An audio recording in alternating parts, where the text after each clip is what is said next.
Oye, oye, oye, espérate y espérame. Pero vamos a hablar inglés.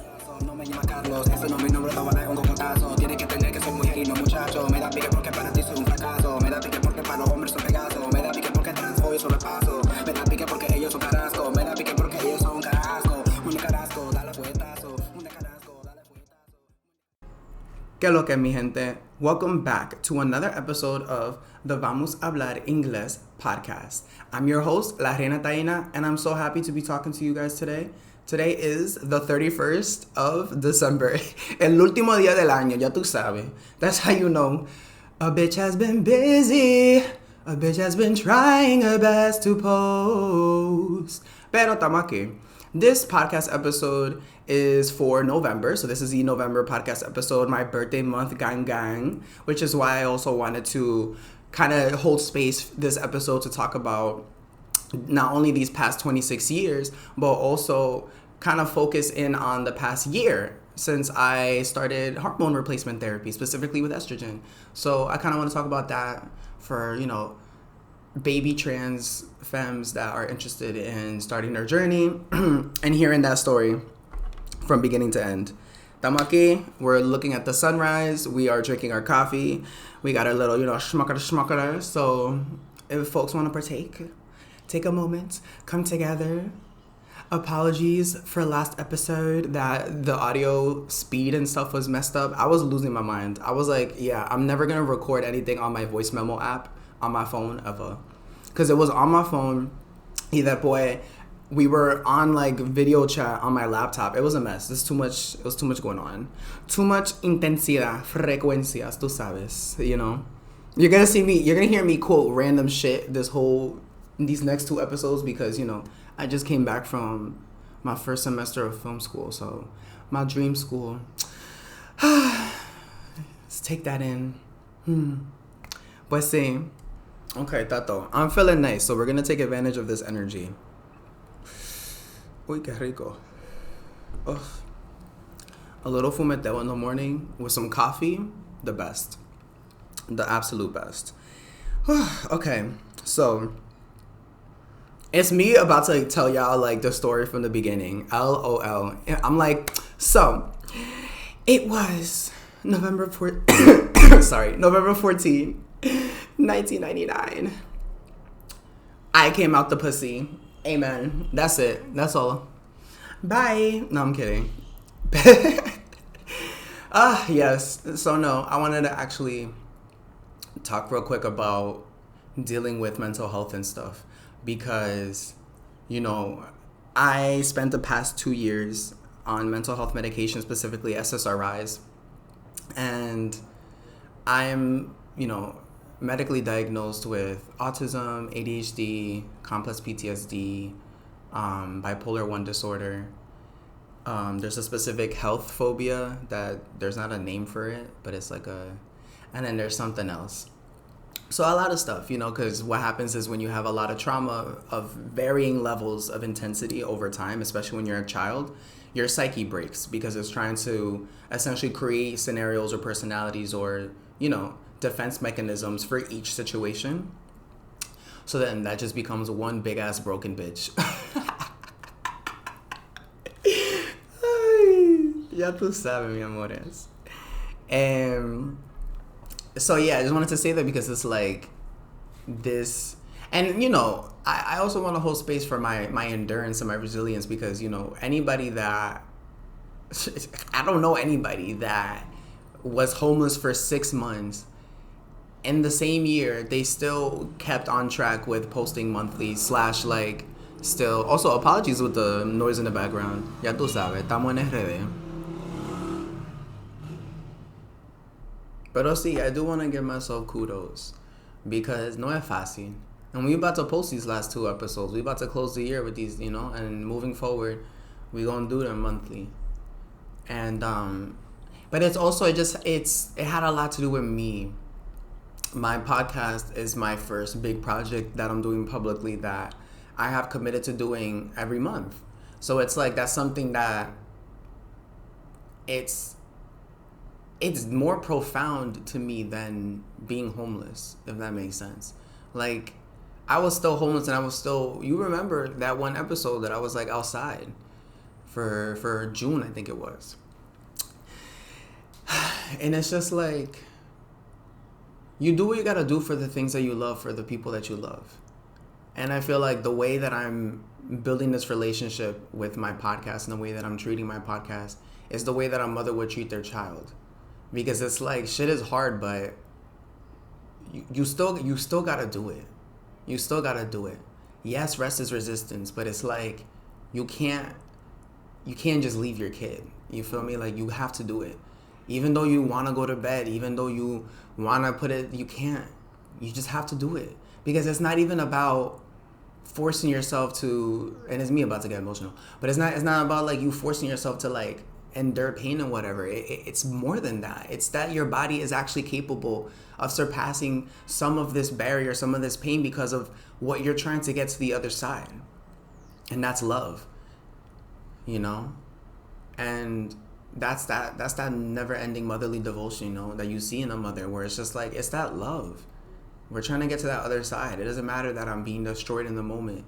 I want to get to that other side because I want to get to the other side, because my soul, my heart, my body, my nervous system will be happy, even though my nervous system is at stake in the current moment. So it's like, it's something very soulful. It's very spiritual. Because once you connect so much with your spirit and your higher self, like, that automatically heals those temporary wounds of being tired in those moments, because it does become worth it. So, yeah, that's a cute way to start this. But see, it's all to say that, like, it's not easy, you know, being neurodivergent and trying to keep up with these things. Like, that's why I'm laughing, because I'm just like, yo, it is literally the last day of the year and I'm still doing these episodes. It's like, I wanted so badly to do this during November, but there was just no había forma. There wasn't forma, like, at all. Like, it's just, especially when you're neurodivergent, like, you have to know when to just accept defeat. Really. Especially when you're autistic. It's just like, bueno, it's just not gonna work. Being autistic and being in a capitalist binary society, like, eso no es posible. That's why we like struggle so much as folks on the spectrum. It's not easy, because it's just like, damn, now we gotta do this, now we gotta do that, now I gotta adjust. And it's hard, because one thing with folks on the spectrum is that we have a very strong ego. So it's like, now it's like, you feel me? Because that's the game that I'm playing too. Is like, I want to go against my own ego, but I can't, because, again, like, a part of my ego is tied to my comfortability and also my autism symptoms. So it's just like, if I feel like I need certain things to be done a certain way and it can't be done that way because of capitalism or whatever, I'll still want to try to do it that way. I'm also very cabezúa, like, but it's just like, es como que, why can't I do it my way? You know, it's that thing of like, I don't understand, I don't get it, why is this not working? It's not that deep. Like, I just want to do it this way. And it'll be simple things. It won't be things that are like impossible or illegal. It's just simple shit. But because it's so rigid, there's no room for just a little bit of flexibility, just a little bit of leeway of like, oh, okay, yeah, you're good, you can go, type of thing. So, oh, we got some people singing usually. I see. So, I've talked about this, like, my gender journey or whatever. So I'm going to keep it, in terms of, like, the past 25 years, I'm going to keep it quick. So, básicamente, I always thought I was queer. I always knew I was queer. Not so much the word trans, not so much that well, that's the thing. I always knew I wasn't a nigga. That's the thing. Because even the whole, where my soul, where my energy was, it was very in the feminine. I was raised by a lot of women too, that brought in a lot of like, that helped me explore my femininity more in a safe way. So that's something that, like, I'm very appreciative of. I grew up also with a grandmother that she does, you know, she customized dresses, she designed dresses and everything handmade. So, you know, the basement and certain rooms were always filled with fabrics, with tela. So, you know, I would take advantage of that. You know, we had a godmother that was very bougie and still is very bougie. And I would, you know, be in her heels and shit. Inside her walk-in closet, I would close the door and everything. So there was a lot of security. And, you know, since it was majority, there was men in my life, pero tú sabes, majority women. AFABs. And AFABs are women, AFAB stands for assigned female at birth. And AMAB is assigned male at birth. So whenever, I usually try to my best to explain that throughout all the episodes, but that's super important because especially people that identify as cisgender or that just identify as cisgender, even though you know what cisgender means, search it up. But it's very important to do that because I think that's what this language is just going to make it so much easier for us to have more conversations together as people. Because when I talk about AMABs, because I'm very full, like my two things is child advocacy and men's mental health. Men's and AMABs mental health, but really men's mental health. So I'm always talking because I'm also talking from my own personal experience. Like I spent at least 20 years of my life, you know, self-identifying as a black man. And that's something that impacted my life. And the society around me identified me as a black man. So it's like, that's very, very important, you know?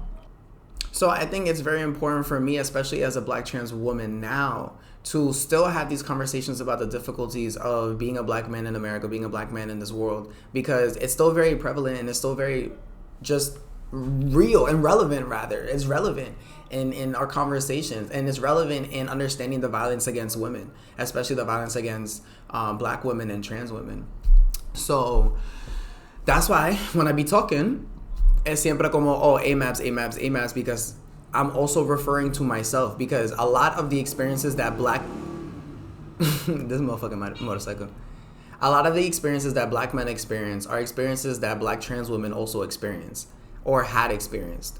So it's like, and same goes for AFABs with trans men and cisgender women, especially with trans men and cisgender women, because that there, when it comes to binary gender, is even more so, because if we're talking about bearing children and the ability to bear children, trans men have the ability, you know, to bear children. And at the same time, we also still see on both ends that there are individuals, both cis women and trans men, that don't have the ability to bear children. So it's like playing with that también. So it's all just, you know, word jargon. So ya tú sabes, it was a slow burn. Y después, and then I was always getting like, I was always protected, and I was always like, protected in the sense that like, there were like my trans ancestors everywhere and my queer ancestors everywhere. Like, I knew it, but I didn't know it. And literally, you know, I grew up in Passaic, New Jersey, and Passaic City, New Jersey.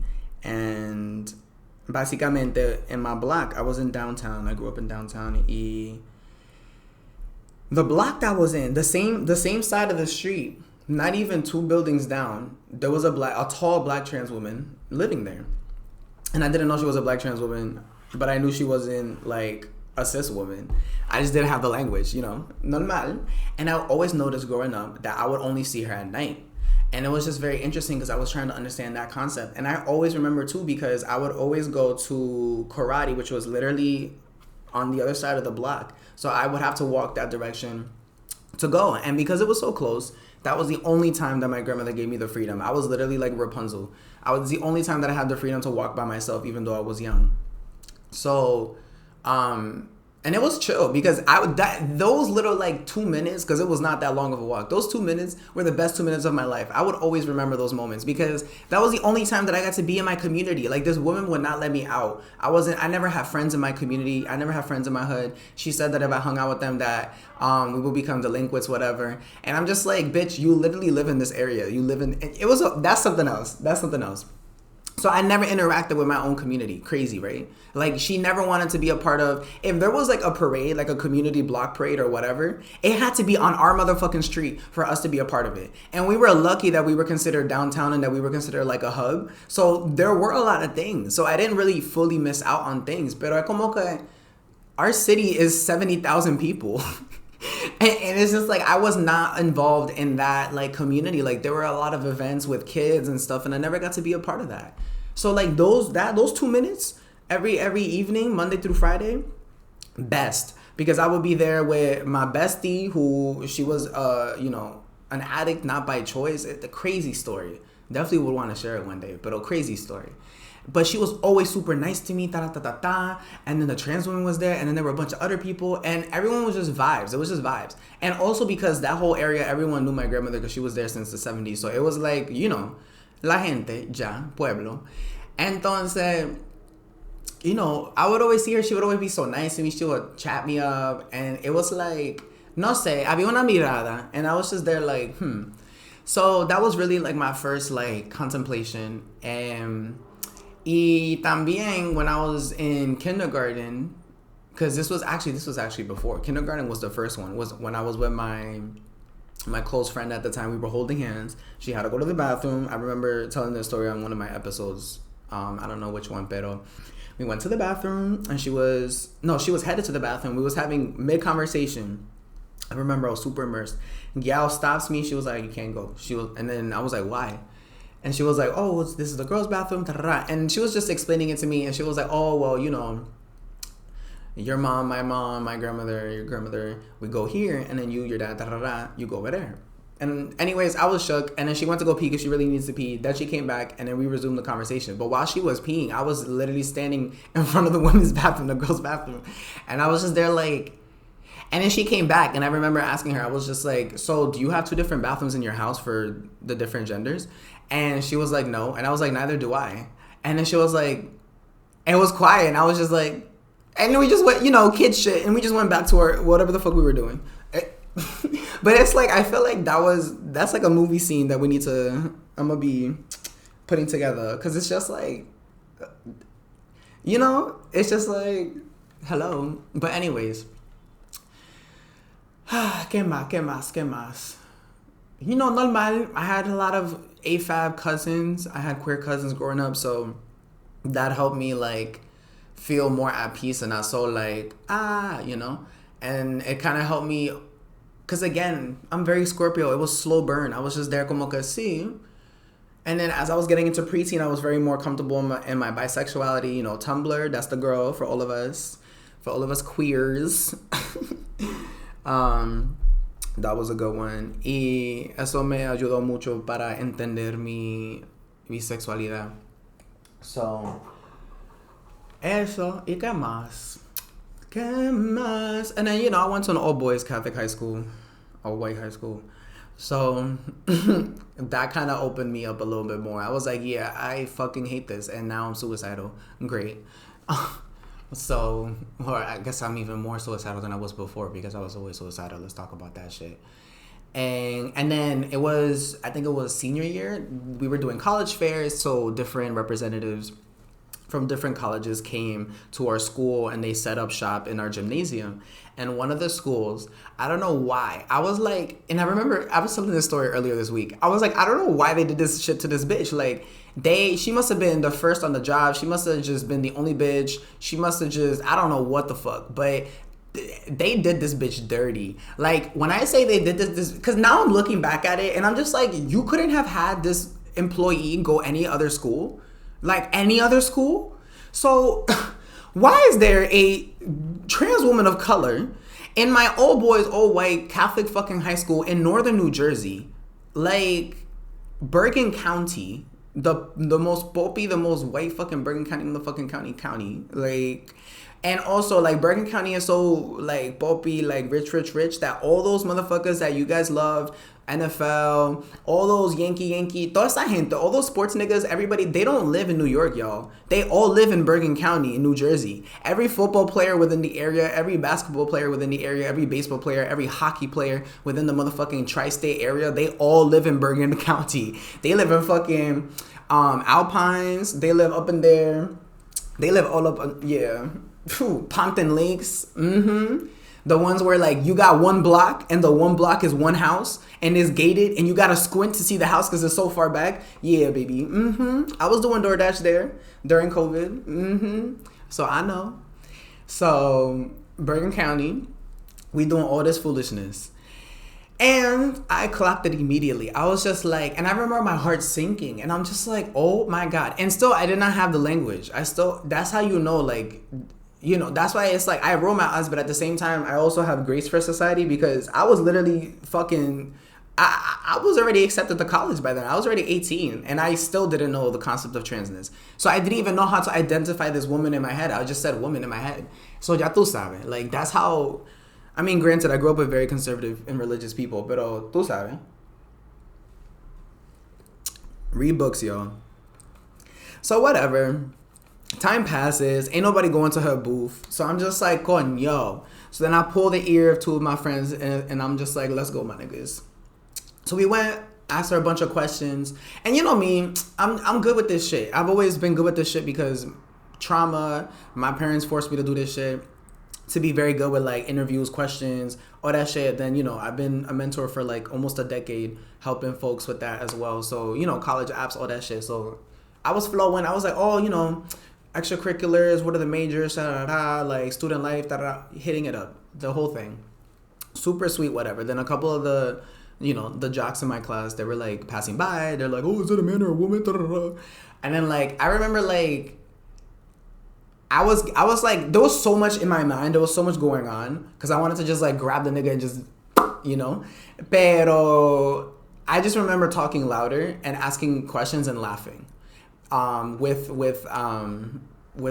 the gal. Because I just wanted to make her less uncomfortable. And I was cracking jokes anyway. So we were already in a good like flow in our convo. Y nada. Because I was just like, these niggas. But I do remember her face, and she was really appreciative. I was the only motherfucker that went to, and they were there for like 40 minutes.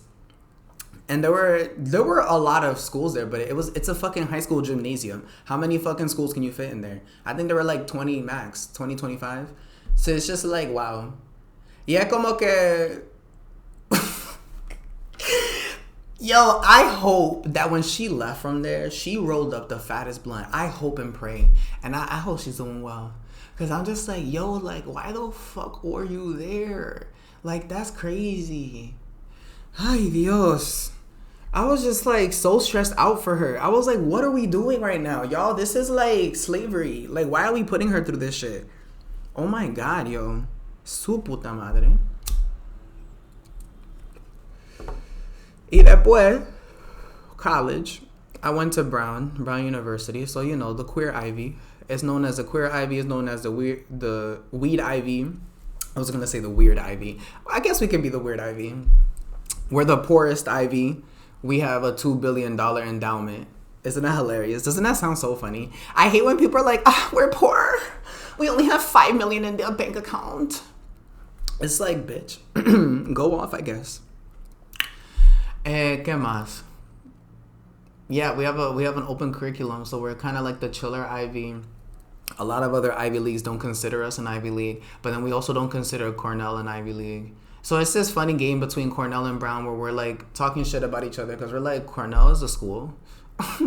Anyways, that's like little Ivy League banter that like I hate to partake in, but it's also kind of funny because I just like roasting all the schools because like, what the fuck are y'all doing? Literally, what are y'all all doing right now? Let's talk about it. So normal, I'm there, and freshman year, because I like to talk about these things because, you know, I present a part of me now more than ever that is someone that is very socially aware, knowledgeable, que tiene toda esta cosa de all the terms, AFAB, you know what I mean? Like, there's so many people that they're like, they would never think that I would be thinking or talking like this in the past. And it's just like, yo, hello, do y'all know who raised me? Yo, like, we will be making fun of everybody. Like, that was a thing. And let's be honest, it's a Caribbean and black thing. Like, it really is. And it sucks because that's rooted in white supremacy. But, like, my cousins, my godmother and I, my, like, grandmother and I, we will literally be making fun of people on the street all the time. Making fun of our own family members all the time. About their body, about everything. And it's like, it's really shitty. But the thing is that if I don't talk about it, then y'all are not going to talk about it. Then y'all are not going to sit there and reflect like, damn, yeah, I was being fat phobic because I was making fun of that person's crop top and I was saying that she shouldn't be wearing a crop top because of her stomach. Like, you need to reflect on that shit, because a lot of Latinos especially, we be doing that shit. We be seeing other people and we're like, oh, that bitch shouldn't be wearing that. Like, what the fuck is wrong with her? And it's like, what the hell? Like, she's literally just breathing. Like, you know, like, we gotta be very careful with that. Very, very careful. Entonces, sí. So, you know, darlings, I was getting my ass beat freshman year. Not actually, but... you know, queer people know how to clock. You know, just like me now.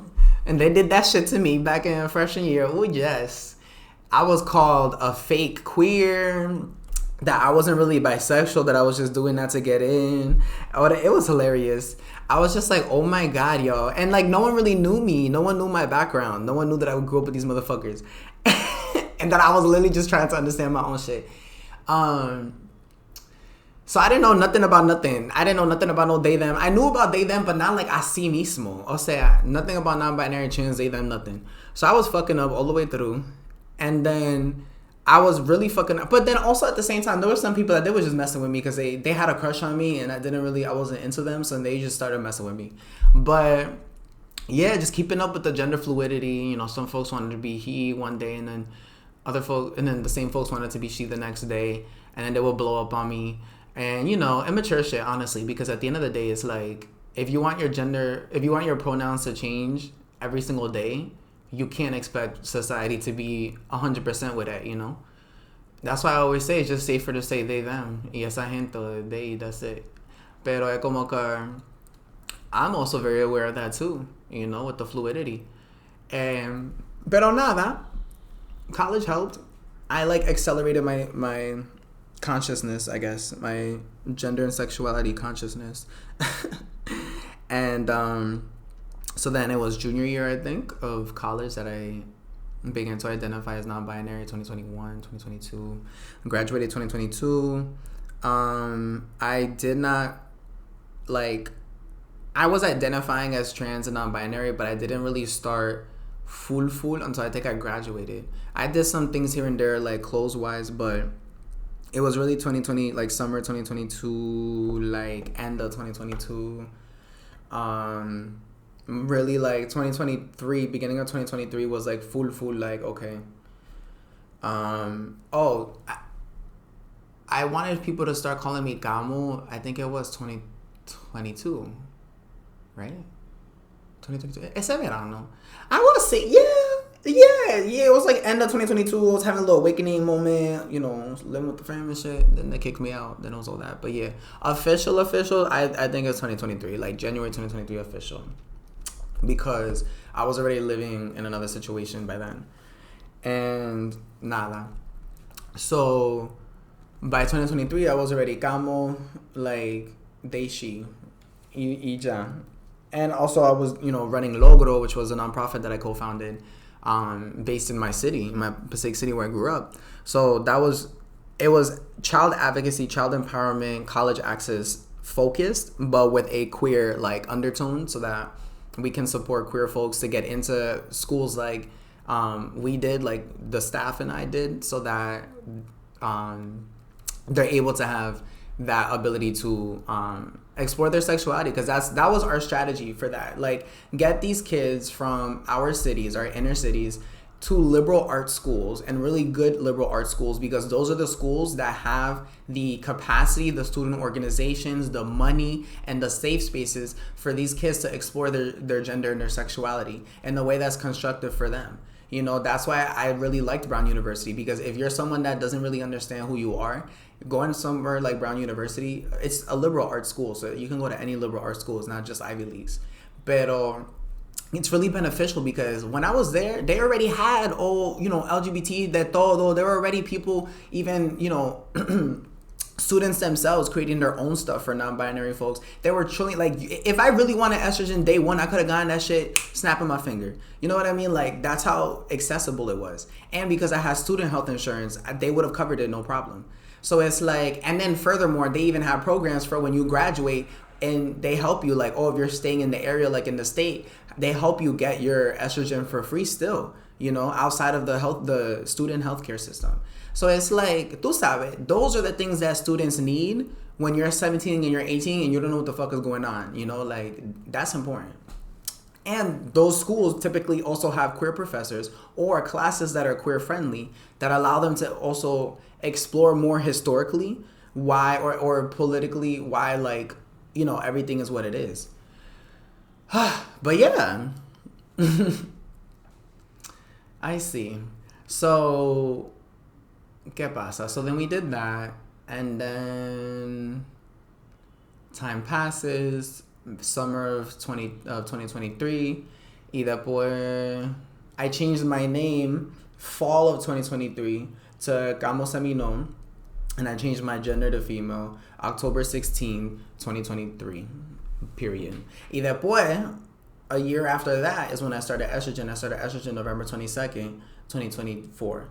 And it was when I came back. I wanted to do it before, but I had gone to here, the DR, for my birthday.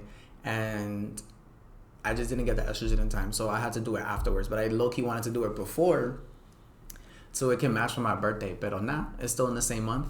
So November has passed. Y ahora estamos un año. And in terms of, like, how I feel, body and everything, bueno, the tits have grown. Ya tú sabes.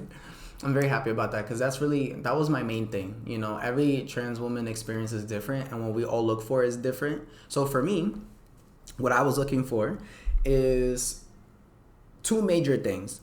Growing tits, 100%, because one, you know, tits, and two, it's like, I don't know, my birth mother Orquídea, she had really big tits. She had double D's.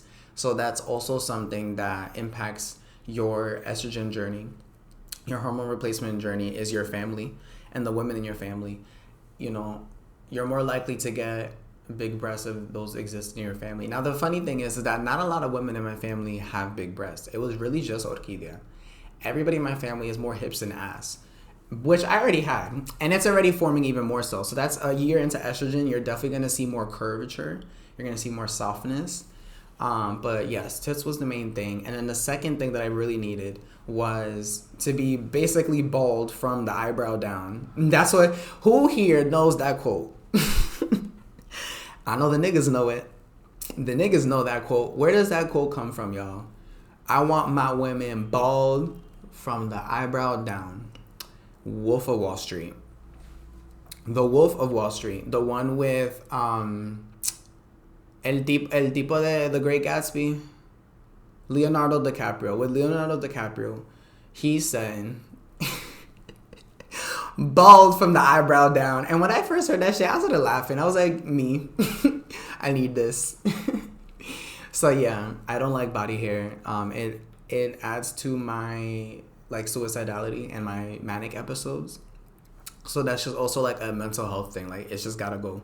So, you know, I've been doing laser. I've been, you know, waxing here and there, todas esas cosas, shaving. But I really want to get to the point in my life where I don't gotta shave or wax. Y qué más? Softer skin, rounder face. Definitely getting that. You know, the hair goes away. Body hair goes away faster than facial hair. You have to do electrolysis or laser for your facial hair, especially if you're a black trans woman, because, you know, that masculine hair come out really strong, you know? So, ¿qué más? I don't know. I just feel good. I like how my body looks in dresses now. I mean, I liked how I looked before. That really wasn't an issue. I naturally have a really pretty face. So it's just like the pretty face setting into the prettier face, I guess. I don't know.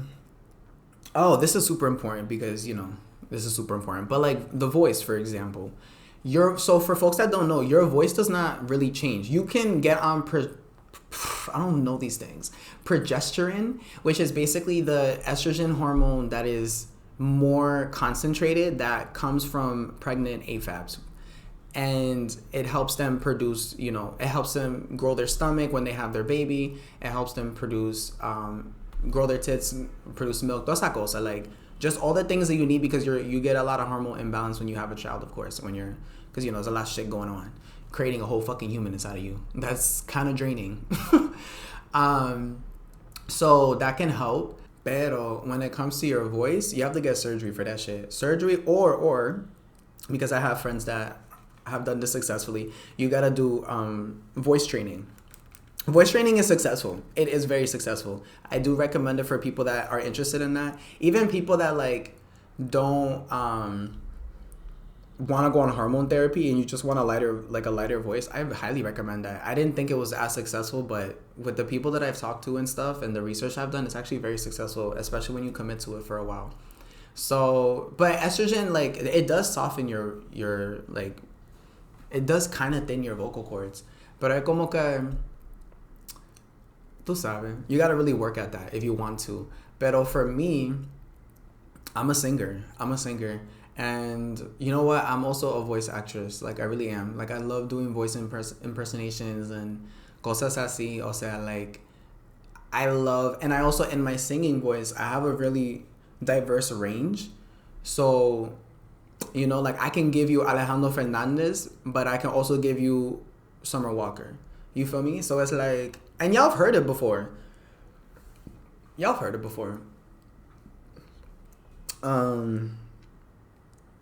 So for me, es como que I'm gonna just let the estrogen do its thing over time. Like, it is gonna lighten my voice and soften it a little bit, but not like major. Pero, you know, that's why I have a lot of respect for women like Antio Viano, Viano Antiano, and just other folks that are really, they just got their voice. They just got their natural voice in. And like, I've never, not even, you know, like the time that I hated my voice was when I was going through puberty, because I always loved singing when I was a kid. And, you know, that comes because my birth mother was a singer, and she sang a lot, and she had a beautiful voice y todo. So como que I kind of like want to continue singing, because I feel like when I continue singing, it's like she's continuing to sing. So, you know, singing for me, I do it for me. And that's why you don't really see me post so many videos of me singing. In the new year, I want to. Pero, es como que I'm always singing. I just, by myself, because it's for me. Like, it's my moment with her, you know? And I like that. So, pero sí. So, yeah, con el puberty y todo, por ejemplo, like, 2008, 2009, 2010. That's when Justin Bieber was getting famous and everything. And then, you know, he was growing up. He was going through puberty, and a lot of people... And I remember this shit because I had classmates and friends of mine that would come in with their whole fucking blanket, motherfucking crying and shit. And I'm like, what is going on, yo? Like, y'all niggas is crazy for this. Because, I don't know if y'all remember, but there was like a whole thing of like, oh, you know, Justin Bieber's going through puberty. He's going to lose his voice. He's not going to like make music anymore. It was like a whole craziness. And I was like, what is happening, y'all? Like, esto niño, like, his voice fee crack, okay? His voice fee crack, okay? He's 13. Coño. Kids can't even be kids no more. Pero, as we know, he had multiple vocal coaches and shit, so he was able to maintain his voice y todo. So when I noticed that, I was very fascinated by vocal coaches and all that shit, because I also feared losing my voice when, you know, my Adam's apple got thicker. So I actually, over time, really forced myself to sing high-pitched, you know, canciones, y como Beyoncé y toda esa cosa. Nada, it just helped me with my... You know, keeping my range and keeping my vocal cords and my breath control y todo. So, as an artist, as a singer, as a trans woman, as a woman, I love my voice and I don't really care for it, you know? And it's like, I don't want society to make me hate my voice. Because it's gonna happen. It is what it is, you know? Like, I'm gonna be performing, I'm gonna be doing things, and it's gonna be like... pretty gal ting, and then they're gonna hear my voice and they're gonna be like, that's a man. And it's just like, it's different for y'all, but it's not different for me. You feel me? Like, this has been my voice my entire life. Tú sabes, como que, I don't know, it's just like,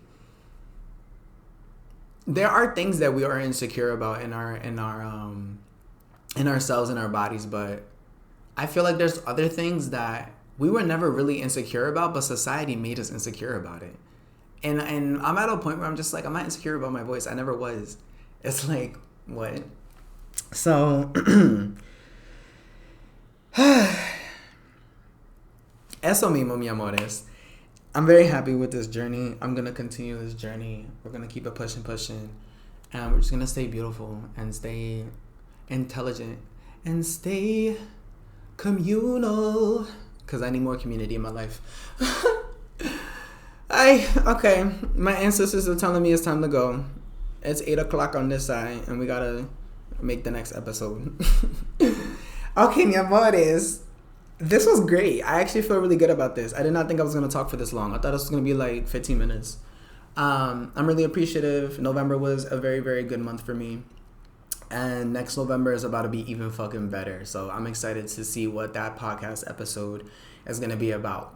Pero our next podcast episode is going to be a very fucking exciting one. So to explain it real quick, no, I'm not gonna explain it anymore. Actually, no, we're gonna leave it. I'm gonna explain it in the episode. Yeah. Stay motherfucking tuned. My ancestors said no. Sorry. See, I gotta listen to them. I'm very connected. They said close this motherfucker. Alright. Thank you so much, everybody. This is the Vamos a Hablar Inglés podcast. I am your host, La Reina Taina. And, como siempre, vete con Dios. Y que Dios te da amor, sabiduría y salud. No pasa nada, yo veo agua, meneo culito como Tyler.